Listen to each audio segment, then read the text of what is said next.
की गूंज, आपकी तालियों की गड़गड़ाहट, उसकी आवाज आती रहनी चाहिए।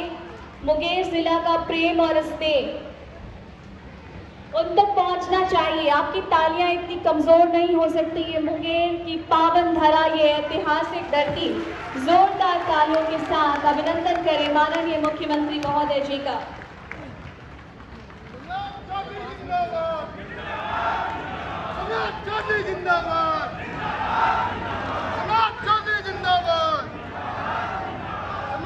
माननीय मुख्यमंत्री महोदय जी से हम सादर निवेदन कर रहे हैं, कृपया आप रिमोट बटन दबाकर राजकीय डिग्री महाविद्यालय इस भेंट को आप मुंगेर वासियों को प्रदान करें। स्वामी विवेकानंद जी ने कहा था कि यदि मुझे 100 ऊर्जावान युवा मिल जाए तो मैं इस देश की दशा और दिशा दोनों परिवर्तित कर सकता हूँ। और ऐसे में हम युवा तो 10 करोड़ से अधिक है। हमारे लिए क्या कठिन, बस आवश्यकता है तो जागरूक की भूमिका निभाने वाले ऐसे नीति निर्माताओं की और ऐसे मार्गदर्शक की, ऐसे जनप्रतिनिधियों की। महोदय, आपसे हम विनम्र आग्रह कर रहे हैं, कृपया रिमोट बटन दबाकर यह सौगात या भेंट असरगंज के वासियों को आप भेंट करें। एक बार आपकी जोरदार तालियां, आपका स्नेह, आपका प्रेम माननीय मुख्यमंत्री महोदय तक पहुंचना चाहिए। हम आपका बहुत बहुत आभारी होंगे। और अब मैं सादर निवेदन कर रही हूँ माननीय मुख्यमंत्री महोदय जी से कि आप अपना आशीर्वाद हम तक पहुंचाएं। एक बार जोरदार तालियों के साथ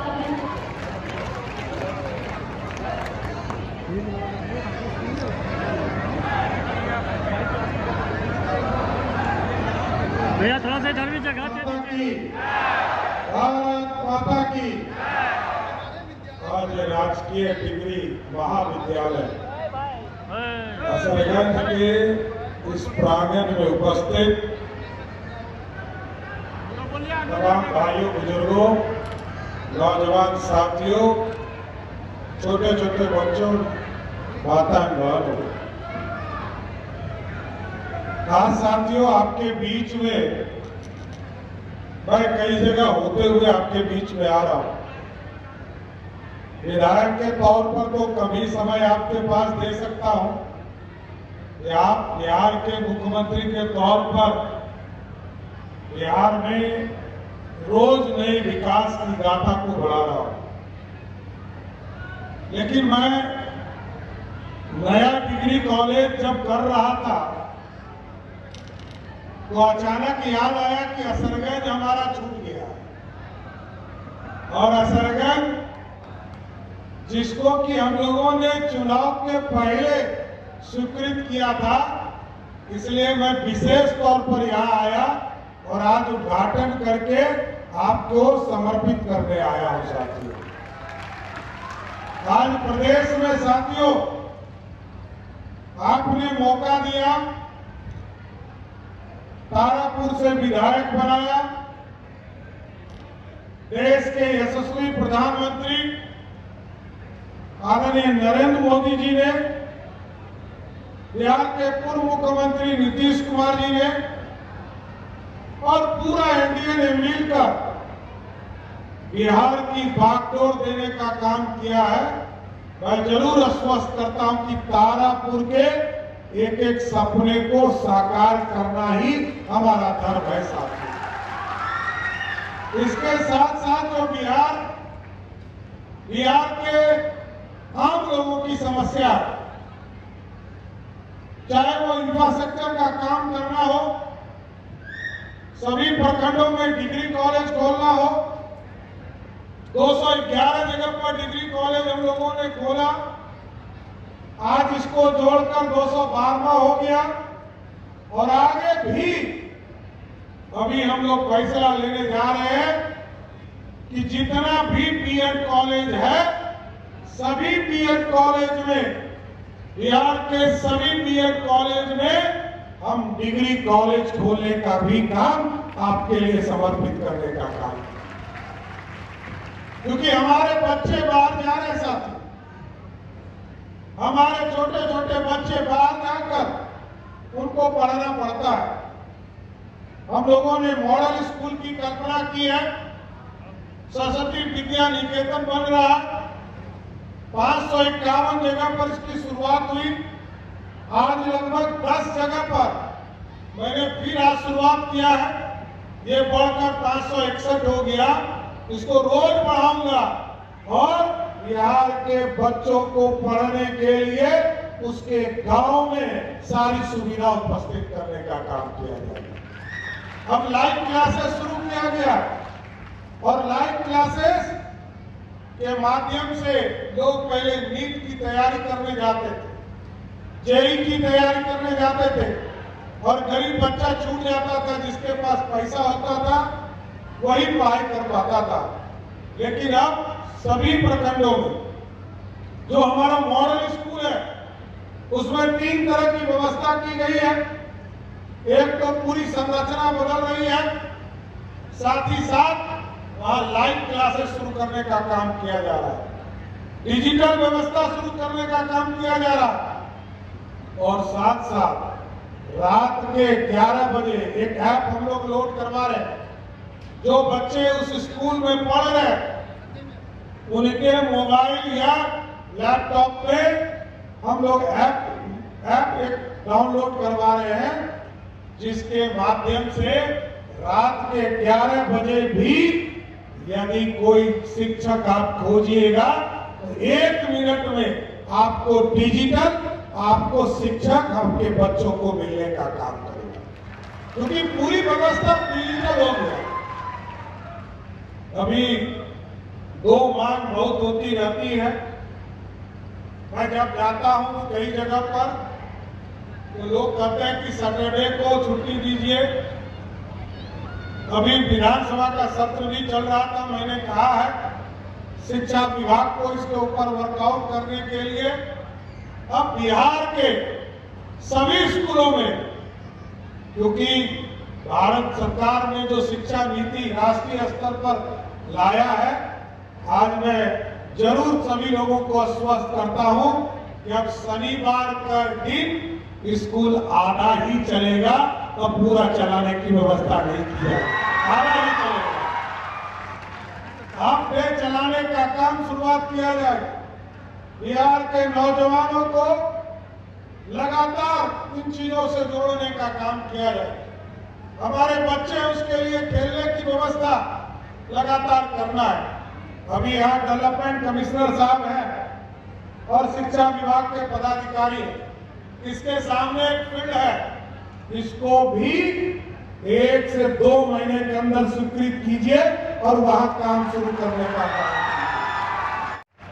जिसको पूरी तरह ऑर्गेनाइज करना स्कूल का ही पार्ट है। इसलिए साथियों मैं जरूर आश्वस्त करता हूं, बिहार तेज गति से बढ़े और विकसित भारत बनाने में और समृद्ध बिहार बनाने में योगदान देना। आप लोगों का समर्थन, आपका प्यार, स्नेह प्यार लगातार मिलता रहा। अभी मैं जयवीनाथ सुल्तानगंज जा रहा हूं, वहां पर आज मेले का उद्घाटन करने वाला हूं और बोलबम जो देश और दुनिया में इससे बड़ी व्यवस्था कुछ नहीं हो सकती है। साथियों सबका मकसद एक ही है कि बाबा भोले के शिवलिंग पर जलाभिषेक करना। सबका कपड़ा एक तरह का होता है और सबकी बोली एक होती है, सब बोलबम ही बोलते हैं। ये दुनिया में इससे बड़ा सोशलिज्म दुनिया के किसी कोने में नहीं हो सकता है। और प्रत्येक साल करोड़ों लोग आते हैं और करोड़ों लोग जलाभिषेक सुल्तानगंज से लगभग 100 किलोमीटर चलकर करने का काम कर रहे हैं। कई चीजों के काम और आगे बढ़ा रहे हैं। अभी यहाँ पर बगल में हम लोगों ने इंडस्ट्री के लिए जमीन खोजना शुरू किया है। आपके बगल में एयरपोर्ट आ रहा है और अब तो एयरपोर्ट तारापुर विधानसभा और जमालपुर विधानसभा में घुस गया साथी। पहले तो सिर्फ सुल्तानगंज तक था, अब तो चोरगांव पंचायत और अमैया बजलपुर पंचायत तक जमीन अधिग्रहण करने का काम किया जा रहा है। जो 1 नंबर बूथ है वहां तक एयरपोर्ट का एयरपोर्ट का जमीन लिया जा रहा है और ये एयरपोर्ट इंटरनेशनल एयरपोर्ट होगा साथ। ये छोटा एयरपोर्ट नहीं बनेगा। ये एयरपोर्ट पर 2 लेन का, अभी तक आपने 4 लेन सड़क देखा है, 2 लेन सड़क देखा है। ये जो एयरपोर्ट बनेगा ये भी 2 लेन सड़क बनेगा और 2 लेन एयरपोर्ट बनाकर यहाँ से इंटरनेशनल मार्केट में यहाँ के लोग जाने का काम करेंगे। इसलिए साथियों, कई चीजें आपके यहाँ काम चल रहा है। जमीन अधिग्रहण का काम शुरू किया गया है। अभी नया नक्शा रेलवे के लोगों ने दिया है, उसको भी आगे बढ़ाने का काम किया जा रहा है। इसलिए मैं जरूर आश्वस्त करता हूं, तारापुर विधानसभा के विधायक के तौर पर भी और बिहार के मुख्यमंत्री के हैसियत से भी मैं तारापुर के लोगों को जरूर आश्वस्त करता हूं, आगे सारे सपनों को साकार करेंगे और बिहार में एक एक नौजवान को चिन्हित करके अगले 5 वर्षों में रोजगार उसको इसी बिहार की धरती पर देने का काम शुरुआत करना चाहते हैं। इसलिए मैं तमाम लोगों को बधाई देता हूं, शुभकामना देता हूं कि आज राजकीय डिग्री महाविद्यालय असरगंज आज आपके यहाँ शुरुआत हो गया और आगे इस पूरी व्यवस्था, क्योंकि जमीन अधिग्रहण का काम बगल में चल रहा है, जमीन अधिग्रहण का काम भी 15 अगस्त तक पूरा कर लिया जाएगा और लगभग 14 करोड़ से नया बिल्डिंग वहां पर बनना है, इसकी भी स्वीकृति देने का काम किया गया। इसलिए आप एकदम आश्वस्त रहिए। सभी लोगों को मैं जरूर आश्वस्त करता हूं कि बिहार के विकास को और तेजी से ले जाने का काम करूंगा। आप तमाम लोगों को मैं फिर से कोटि-कोटि धन्यवाद देते हुए अपनी बात को विराम देता हूं। बहुत बहुत धन्यवाद। असरगंज के वासी माननीय मुख्यमंत्री महोदय जी का अभिवादन करना चाह रहे हैं। पुष्पहार से हम आपसे आगे करते हैं। आप आगे आए मुख्यमंत्री महोदय का अभिनंदन करते हुए, उनका स्वागत करते हुए और इस क्षण के साक्षी बनते हुए हम सब बहुत बहुत हम आभार व्यक्त करते हैं माननीय महोदय का और असरगंज के वासियों का अभिवादन स्वीकार करते हुए, उनका अभिनंदन स्वीकार करते हुए सहयोग पोर्टल पर सिर्फ सलाह देते हैं। बताइए सर, काम कैसे होगा पूरा? सत्यम। और एक बार अपनी कर्तव्य ध्वनि के साथ धन्यवाद ज्ञापित करें माननीय मुख्यमंत्री महोदय का। तालियों की गड़गड़ाहट के साथ धन्यवाद ज्ञापित करें। असरगंज वासियों से अनुरोध है माननीय महोदय का आप धन्यवाद ज्ञापित करें। हम आपका बहुत बहुत आभार व्यक्त करते हैं, आप समस्त अतिथियों का, असरगंज के देवतुल्य की जो जनता है, साथ ही तमाम यहाँ पर उपस्थित आगंतुकों का हम हृदय से आभार व्यक्त करते हैं।